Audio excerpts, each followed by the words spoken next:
আসসালামু আলাইকুম। পেঁপে তো বিশাল বড় বড় সাইজ। কত এটা কেজি?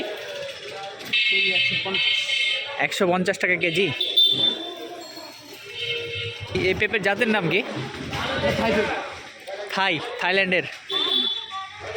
আচ্ছা, বিশাল বড়। এই যে সবচেয়ে বড় যেটা, এটার ওজন কত হবে? এটার ওজন 4 কেজি। 4 কেজি, 600 টাকা দাম। এটা কি 4 কেজি না? আর এটার ওজন কত? এটা আপনার 3 কেজি 200 গ্রাম হবে। 3 কেজি হবে। বাহ, অনেক বড়। মানে পেঁপে আছে, এখানে আছে কি, এটা বড়ই না? বড়ই কেজি কত? বড়ই 220 টাকা। 220 টাকা কেজি। এটা কি আপেল বড়ই? এটা বল সুন্দর। কি বল সুন্দরী? আর এইটা? আপেল বড়ই সে। এইটা এটা কি, এর দাম কি সেম? না, এটা হচ্ছে 200 টাকা। 200 টাকা। পেয়ারা? এর 80। পেয়ারা 80 টাকা।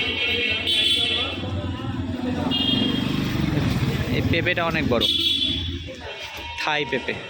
এটা কি মানে বাংলাদেশে উৎপাদন, তাই না? পাহাড়ি পেঁপে। পাহাড়িয়া অঞ্চলে এটা হয়। একটা পেঁপের ওজন 4 কেজি, বিশাল। 150 টাকা কেজি। KG 8 KG. এর দাম কি ফিক্সড, কমবে না? নিলে কিছু কম রাখা যাবে। কত রাখা যাবে? 140 টাকা। 140, আর কমবে না?